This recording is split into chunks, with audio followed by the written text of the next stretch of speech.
नमस्कार जंटी में स्वागत आपका। मैं हूं योगेंद्र। आप देख रहे हैं खास खबर में हमारी विशेष पेशकश बजट 2023-24।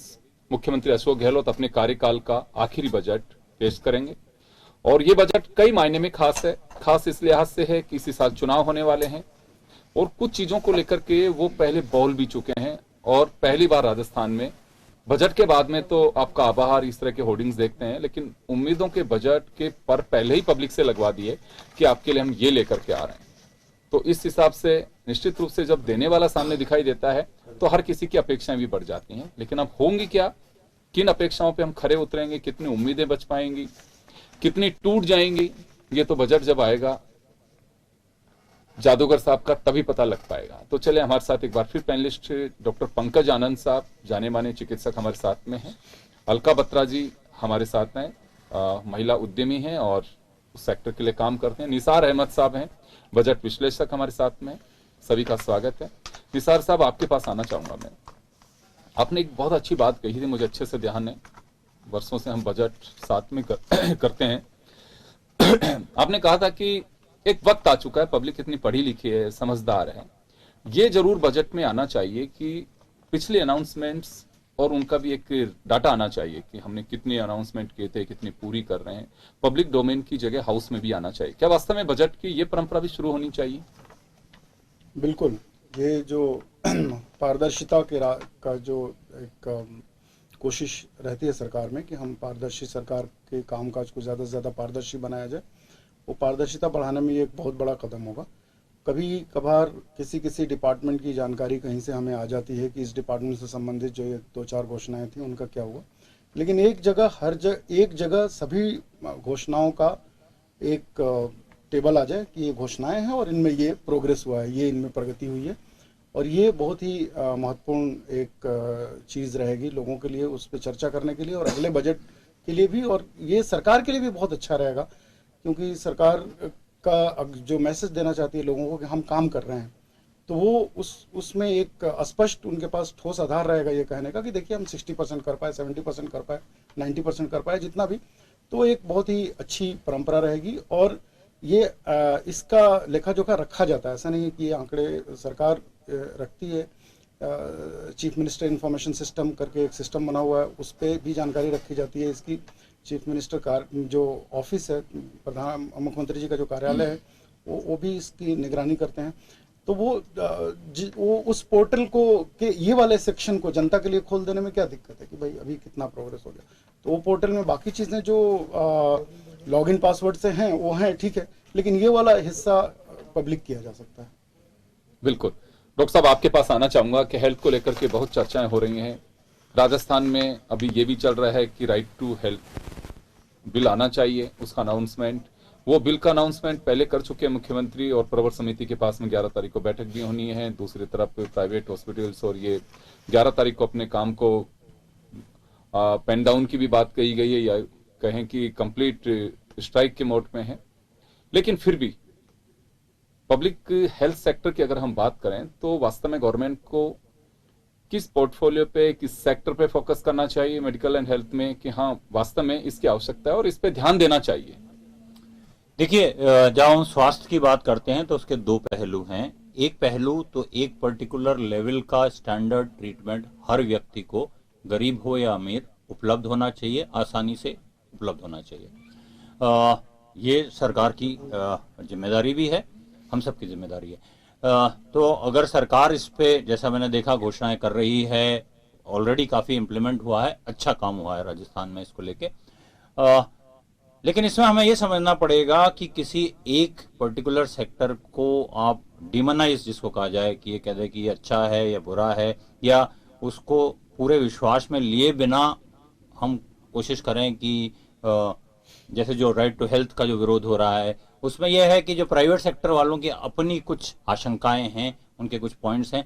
तो मेरा मानना है कि एक आम आदमी को सुचारू अच्छा इलाज मिल सके, उसके लिए आवश्यक है कि सारे जो स्टेक होल्डर्स हैं वो एक प्लेटफॉर्म पे आके काम करें। और ये मेरा कहना होगा आदरणीय मुख्यमंत्री महोदय से भी कि ये बजट की घोषणाएं, जैसा हम सब चाहते हैं, मात्र घोषणाएं ना होके रह जाएं चुनावी साल में। ये बहुत महत्वपूर्ण है कि हम इसकी प्रॉपर, इसकी टाइम टू टाइम ऑडिटिंग हो और हम ध्यान थोड़ा बहुत गुणवत्ता पे भी दें कि हम जो इलाज उपलब्ध करा रहे हैं हमारे मरीजों को, वो क्या सिर्फ नाम का है या उसमें, देखिए 108 जब लॉन्च हुई थी एम्बुलेंस, मैंने मेरे सामने बहुत अच्छी क्वालिटी की एम्बुलेंस थी, आज उसका क्या स्थिति है आप जानते हैं। तो ये बहुत महत्वपूर्ण है कि हम गुणवत्ता पे भी ध्यान दें, सही आदमी तक सही इलाज मिले। बिल्कुल आप सही कह रहे हैं कि बिल्कुल इसमें कोई डाउट नहीं है कि अगर मेडिसिन आप किसी को दे रहे हो, उसमें जो कंटेंट होना चाहिए, सॉल्ट्स होने चाहिए, अगर वही प्रॉपर नहीं है तो इलाज का कोई अर्थ नहीं है, वो आपके साइड इफेक्ट्स भी डाल सकते हैं। ये बिल्कुल बात आपकी सही है। कई बार ये चर्चाएं आती हैं, हमारी स्टोरीज भी की हैं कि वास्तव में देखने के लिए कोई होना चाहिए, रैंडमली उनमें से कोई सैंपलिंग होनी चाहिए, देखा जाना चाहिए, मॉनिटरिंग होनी चाहिए कि किस तरह से इलाज चल रहा है। अलका जी, आपके पास आना चाहूंगा जी। राजस्थान में इन्वेस्टमेंट समिट भी हुआ, उसके बाद में स्टोन मार्ट भी हुआ, और मुख्यमंत्री जी खुद भी कई बार जिक्र कर चुके हैं, व्यापारियों के साथ चर्चा भी कर चुके हैं। तो चर्चा किस तरह की है व्यापारियों के बीच कि मुख्यमंत्री जी को ये तोहफा देना चाहिए? वैसे एमएसएमई सेक्टर ये ऑफ कोर्स ये हुआ, और अब जो लेटेस्ट चल रहा है वो G20 की बातचीत चल रही है, अभी जोधपुर में हुआ था, और बिल्कुल आगे भी एक्सपेक्टेड है। तो एमएसएमई सेक्टर एक्सपेक्ट कर रहा है कि इस बार जरूर मुख्यमंत्री जी के इसमें से पिटारे में से कुछ ना कुछ उनके फेवर में निकलेगा, क्योंकि कोविड टाइम में 2 साल काफी एमएसएमईज ने काफी सफर किया है, और सब जानते हैं कि एमएसएमईज जो है वो इकोनॉमी की बैकबोन है, बिकॉज सबसे ज्यादा एम्प्लॉयमेंट एमएसएमई सेक्टर देता है। सबसे ज्यादा अगर प्रोडक्शन एंड प्रोडक्ट्स की बात करें तो एमएसएमई सेक्टर के थ्रू ही आता है। और राजस्थान में जो इंडस्ट्रीज की स्थिति है वो बहुत ज्यादा अच्छी नहीं है, डिस्पाइट कि हमारे पास सबसे ज्यादा लैंड एरिया हमारे पास है, हमारे पास नेचुरल रिसोर्सेज भी हैं, और उसके बावजूद बहुत जितना होना चाहिए उतना हो नहीं पाता है। तो शायद ये चुनावी बजट जो कल आने वाला है, शायद लगता है, हम लोग एक्सपेक्ट कर रहे हैं कि एमएसएमई सेक्टर के लिए कुछ ना कुछ इसमें अच्छा आएगा। अपार्ट फ्रॉम दैट, जो हम काफी टाइम से उसमें बात भी कर रहे हैं कि स्किलिंग के ऊपर थोड़ा सा और जोर मिले, जिससे एम्प्लॉयमेंट बढ़े, क्योंकि जो भी हमारे यूथ डिग्रीज लेके निकल रहे हैं वो स्किल्ड नहीं है और वो अनएम्प्लॉयमेंट बढ़ा ही रहे हैं। तो उसके लिए भी हम एक्सपेक्ट करें कि इस बार कुछ मिले। इसके अलावा राजस्थान में टूरिज्म का सेक्टर जो है, टूरिज्म सेक्टर के लिए इन्होंने उसको इंडस्ट्री घोषित कर दिया है, लेकिन उसमें भी अभी काफी कुछ करना बाकी है। और लगता है कि जिस तरह से राजस्थान एक वेडिंग डेस्टिनेशन बना हुआ है, उसके लिए भी, और एक फिल्म सिटी का जो हमने पहले भी प्रपोजल था कंटिन्यू चल रहा है, which will give of course employment two thousands and lakhs of people.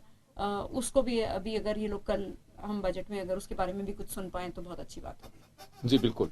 Nisar साहब, एक बात मैं जानना चाहूंगा, सोशल सेक्टर को लेकर के कई बार बात करते हैं मुख्यमंत्री जी कि उन लोगों पे फोकस करना होगा, या अभी राहुल गांधी जब भारत जोड़ो यात्रा के दौरान थे तो तब भी थी,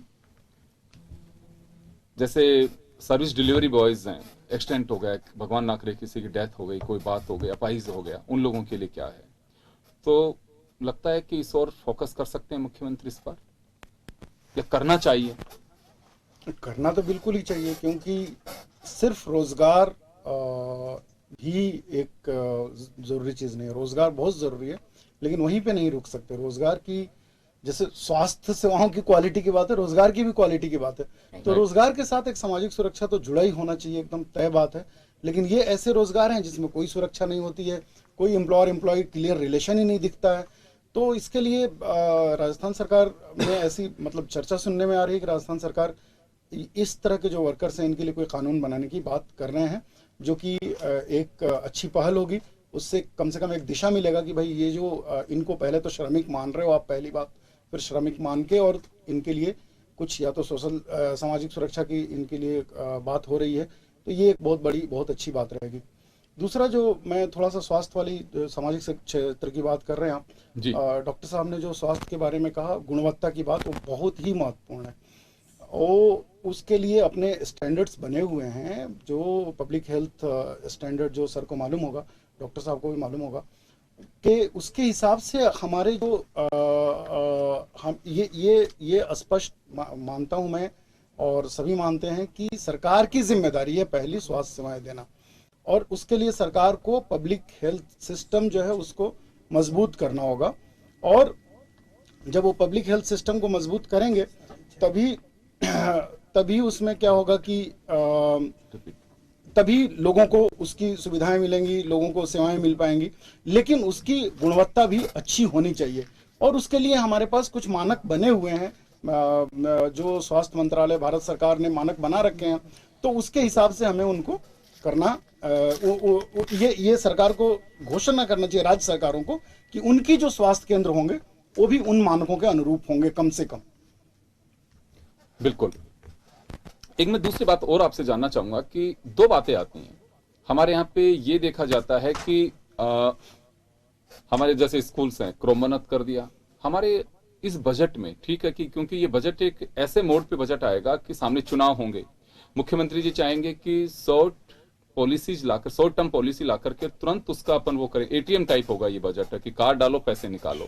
ये पॉलिसी या डिपॉजिट पे नहीं जाएगा कि ठीक है भविष्य में 10 साल 5 साल बाद में मुझे पैसा मिलेगा, बच्चों के काम आएगा, क्योंकि तुरंत एक बार मुख्यमंत्री वापस बनना है, कोशिश भी कर रहे हैं वो। तो वास्तव में बजट पे फोकस, क्योंकि बचत, बढ़त और राहत तीनों इसमें है, और पहली बार ये स्लोगन हम देख पा रहे हैं। तो किस सेक्टर पे वास्तव में फोकस करना होगा उनको? अब ये जो बचत, राहत और बढ़त, ये 3 शब्द है। इससे पहला 2 शब्द जनता तो इसका मतलब यही लगाएगी कि भाई हमारे जेब में कुछ बचत होगा और हमें महंगाई से और बेरोजगारी से कुछ राहत मिलेगी। ये तो आम लोग तो इसका अर्थ यही लगाएंगे।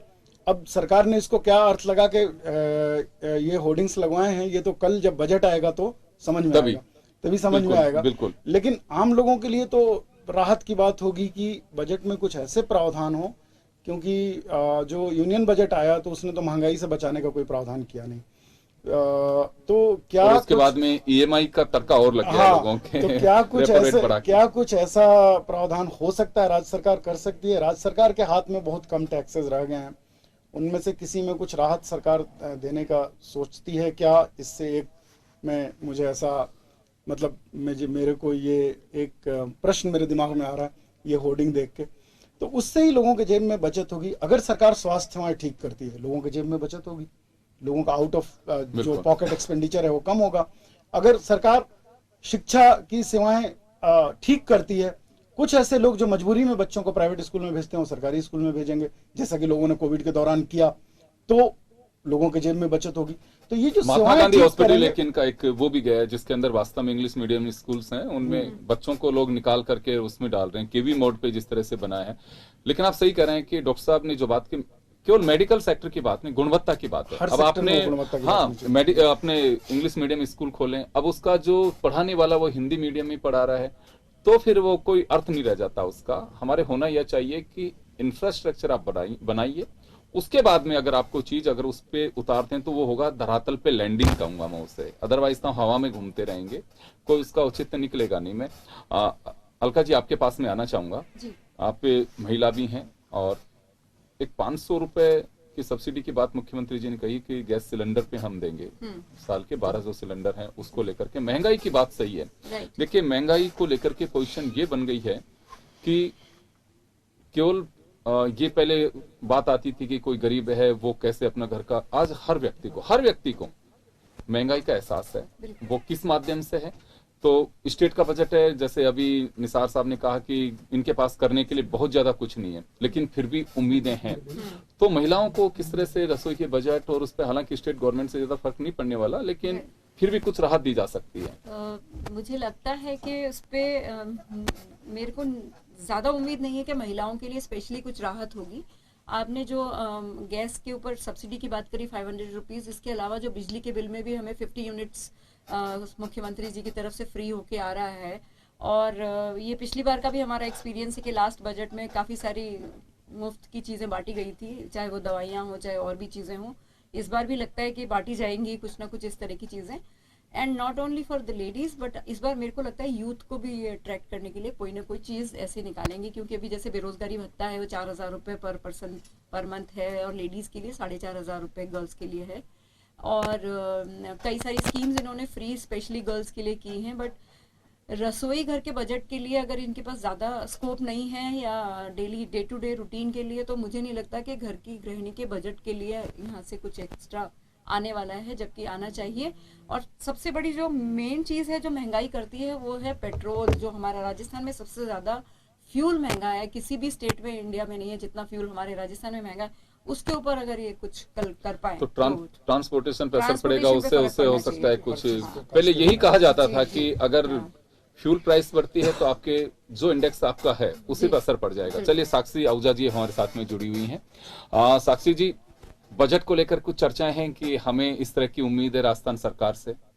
देखिए, मैं अगर अपने सेक्टर की बात करूं तो जैसे मेरा एक रेस्टोरेंट है और इवेंट कंपनी है, ये दोनों ही सेक्टर ऐसे हैं जो कि मुझे लगता है कि हर बार के बजट में बिल्कुल निगलेक्टेड सेगमेंट जो होते हैं ना वो है। और साथ में टूरिज्म से भी एक टूरिज्म हाँ, सब लिंक्ड है और हम सबको पता है कि 2 साल कोविड के किस तरह से गए थे, तो टूरिज्म सेक्टर को तो फिर भी सरकार ने एक इंडस्ट्री का दर्जा दिया था, बट ये 2 सेक्टर्स सफर तो हमने भी उतना ही किया था। तो काफी जैसे स्कीम्स आई, सब कुछ आया, बट उसका जैसे कहते हैं ना एक आम आदमी को कहाँ उसकी नॉलेज मिलती है, वो मुझे लगता है कि नहीं मिलती है। तो जैसे हम हमेशा एक होना चाहिए सिंगल विंडो जिसको हम बोलते हैं ना, कि जहाँ से कुछ स्कीम्स के बारे में हमें पता चल सके या क्या है।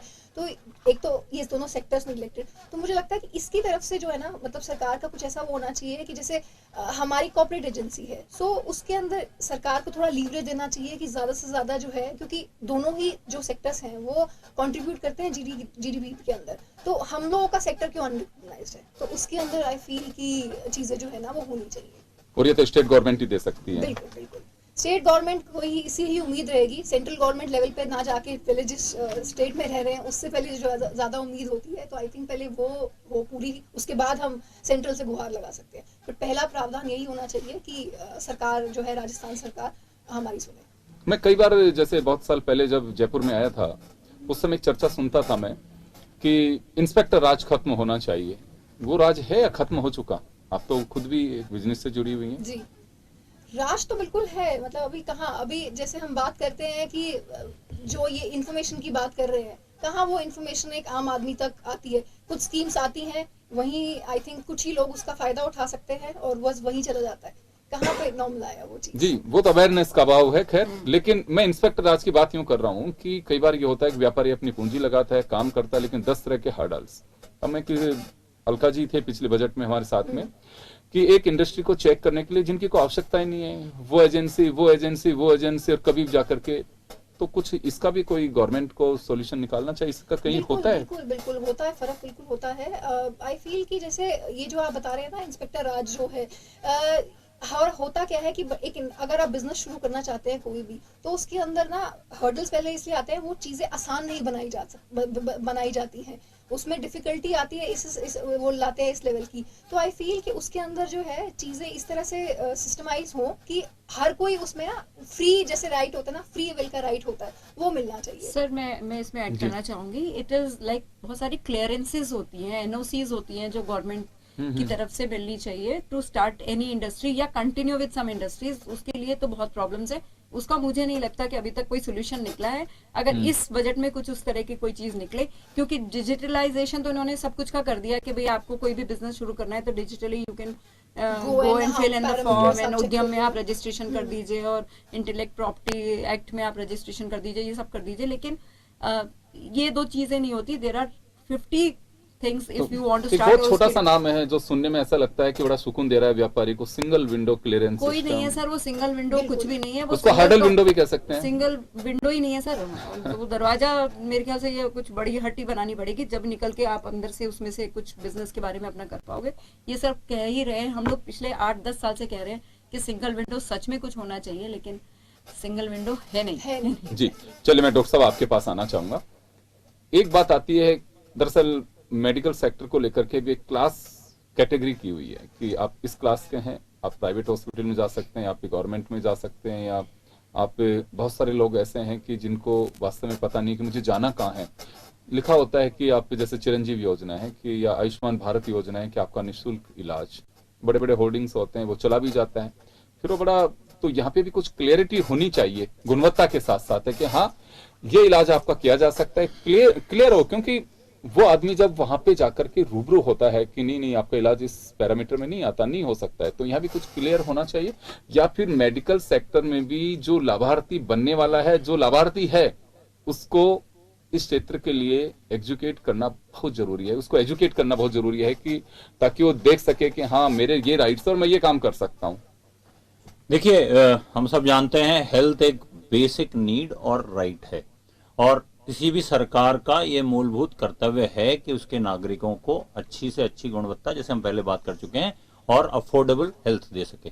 और हमारे पास फॉर्चुनेटली राजस्थान में, जो इस देश के कई राज्यों में नहीं है, बहुत अच्छा गवर्नमेंट हेल्थ केयर सिस्टम रहा है, डेवलप हुआ है। आज भी एसएमएस पूरे नॉर्थ इंडिया के one of the best institutes में से है। अब इशू ये है, चिरंजीवी हो, आरजीएचएस हो, जो भी योजना, भामाशाह योजना हो, हमें एक चीज ये दोनों चीजों पे ध्यान देना पड़ेगा। एक तो जो हमारा पब्लिक सेक्टर जो इतना अच्छा डेवलप है, उसका लाभ अधिक से अधिक लोगों को मिल सके।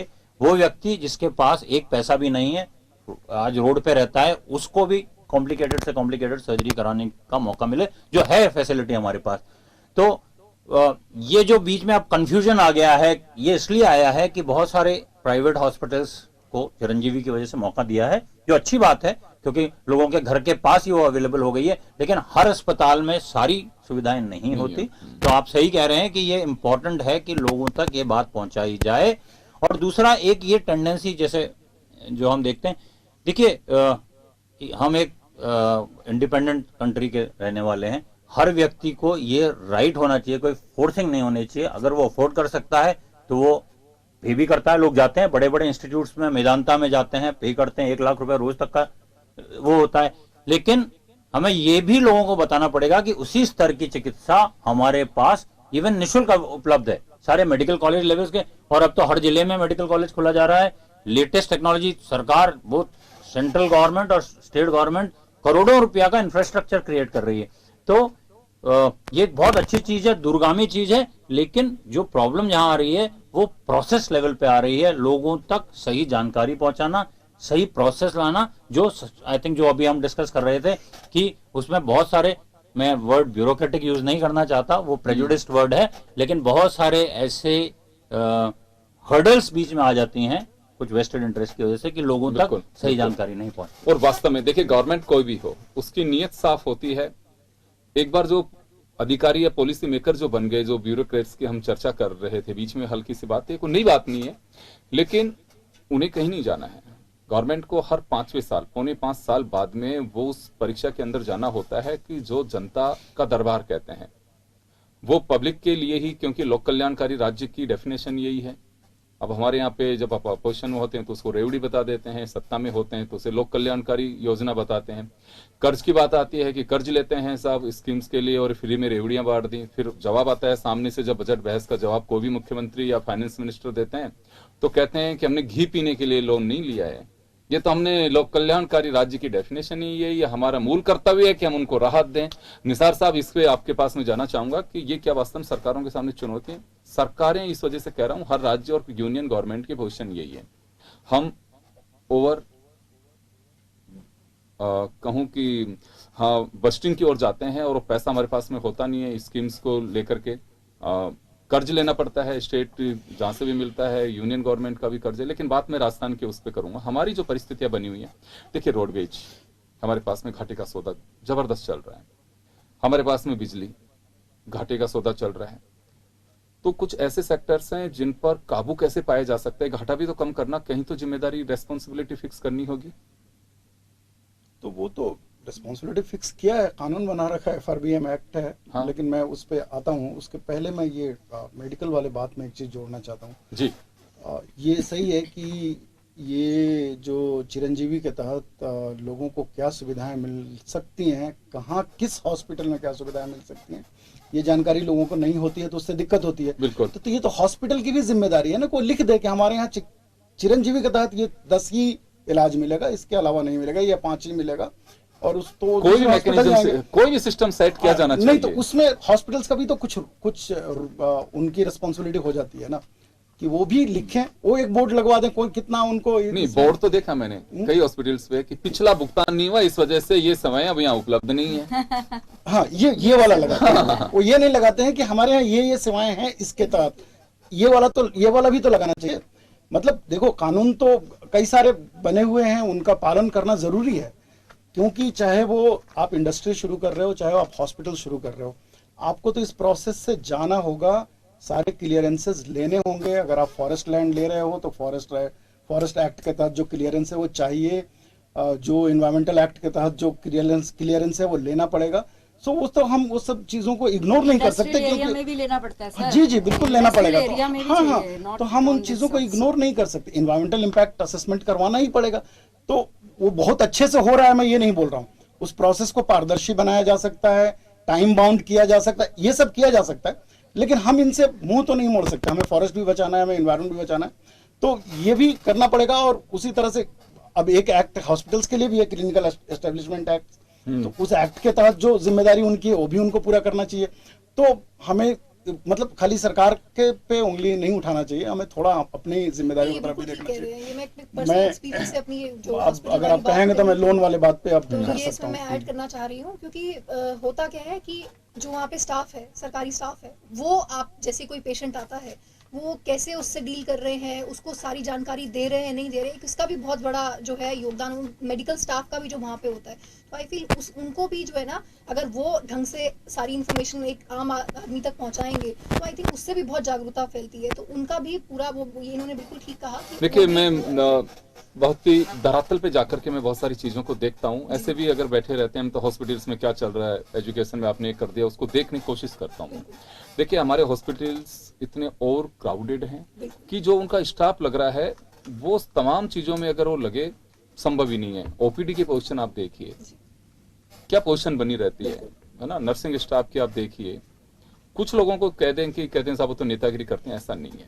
99.9% जो स्टाफ है, 0.1% पॉलिटिक्स करते होंगे, या कोई अपने कर्मचारी नेता बन गए, कोई बन गए, बाकी लोग वहां बैठ करके वास्तव में काम करते भी दिखाई देते हैं। इतना बड़ा सिस्टम कैसे चलेगा? डॉक्टर साहब कुछ कहना चाह रहे हैं? मैं ये कहना चाहूंगा कि हमें गर्व करना चाहिए कि राजस्थान की हेल्थ में, बार बार ये बात कह रहा हूं क्योंकि मेरे बहुत सारे मित्र हरियाणा में हैं, पंजाब में, किसी पर्टिकुलर गवर्नमेंट के नहीं बोल रहा, बिल्कुल। लेकिन जो हमारा पब्लिक हेल्थ केयर सिस्टम है और डिलीवरी है, वो आप कंपेयर कीजिए दूसरों से, बहुत बेहतर है। राइट। मैं गवर्नमेंट सेक्टर की बात कर रहा हूँ, प्राइवेट सेक्टर की बात बाद में करूंगा, कॉर्पोरेटाइजेशन। देखिए, जनरल जो हमारा डिस्कशन चल रहा था निसार साहब से भी, हमारी प्रॉब्लम ये हो गई है, डेमोक्रेसी होने के नाते, मैं रेवड़ी शब्द या वो यूज नहीं करना चाहता, लेकिन हम शॉर्ट टर्म गोल्स पे बात करते हैं। हम सब रियायत की बात करते हैं कि इसमें रियायत दे दी जाए, इसको ये सब्सिडी दीजिए जिनको जरूरत है, लेकिन एक नजर लॉन्ग टर्म गोल्स पे रखिए कि आज के 5 साल, 10 साल, 20 साल बाद हमारे साथ क्या होना है, हम कहाँ होंगे। आज आपने सब बांट भी दिया तो हमारी आने वाली पीढ़ी क्या भुगतेगी। अधिकतर राज्यों के कॉफर्स खाली हैं, ओवरड्यू। मैंने, I am not an economist, लेकिन आगे दिखाई तो जाके देता है सारी चीजें भी। हमें तो जो एक पाई है उसको ऐसे आप खर्च कीजिए कि उसका परिणाम लंबे समय तक आए, हमारे बुढ़ापे तक आए, हमारे बच्चों की जवानी तक आए। यही मेरी विनती है। जी निसार साहब, समय कम है, मैं 30 सेकंड में आपका जो बजटिंग है और उससे जो घाटा, राजस्व घाटा हो, चाहे फिस्कल और हमारे रेवेन्यू डेफिसिट जो है, उस पर मैं जरूर जानना चाहूंगा। नहीं, वो एक इशू है, उसमें व्यूज बदलते रहते हैं। पहले ये था कि हम अगर फिस्कल डिफिसिट करके और डेवलपमेंट करेंगे तभी तो डेवलपमेंट होगा, नहीं तो कैसे होगा। तो हम लोन लेके और उसको इन्वेस्ट करेंगे और उससे जो डेवलपमेंट होगा उससे और टैक्सेस आएंगे, और ये भी एक व्यू होता है। तो एक बैलेंस व्यू इसमें होना चाहिए, लॉन्ग टर्म जैसे डॉक्टर साहब ने कहा और शॉर्ट टर्म, दोनों हमें देखना पड़ेगा। कुछ लोगों को शॉर्ट टर्म में रिलीफ की ज़रूरत है, हेल्प की ज़रूरत है और स्कीम्स की ज़रूरत है जो शॉर्ट टर्म बेनिफिशियल है, लेकिन लॉन्ग टर्म में हमें अपने सिस्टम्स को मजबूत करने की बात तो ज़रूर करनी है विथ क्वालिटी। बिल्कुल आप सही कर रहे हैं, मैं माफी चाहूंगा, समय का अभाव है। तो खैर चलिए, ज्यादा लंबा वक्त भी नहीं है आपके और बजट के बीच, मुख्यमंत्री जी जो पेश करेंगे, लेकिन हमने हर तबके को से जानने की कोशिश की है कि वास्तव में चाहते क्या है। लेकिन बहुत सारे लोग बेबाक ये भी कह रहे हैं कि बिल्कुल हमें वो भी नहीं चाहिए कि सरकार डूबती चली जाए और हमें राहत देते रहें। बहुत सारे लोगों से चर्चा हो, लेकिन वास्तव में जो मिले और मैक्सिमम पैसे का यूटिलाइजेशन होना चाहिए। ये नहीं हो कि एक राइडर लग गया, करप्शन फैल रहा है, बहुत सारी चीजें। तो कुछ ऐसा निकल करके आए कि हम ये भी कह सके कि हाँ, बेहतरीन तरीके से जो अनाउंसमेंट्स हैं उसे लागू किया जा रहा है और पब्लिक को बेनिफिट मिल पा रहा है। तो बहुत बहुत शुक्रिया आप सभी का। हमारी विशेष पेशकश में फिलहाल इतना ही, दीजिए इजाजत, नमस्कार।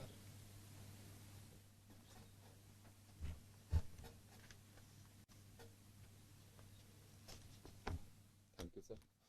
Thank you.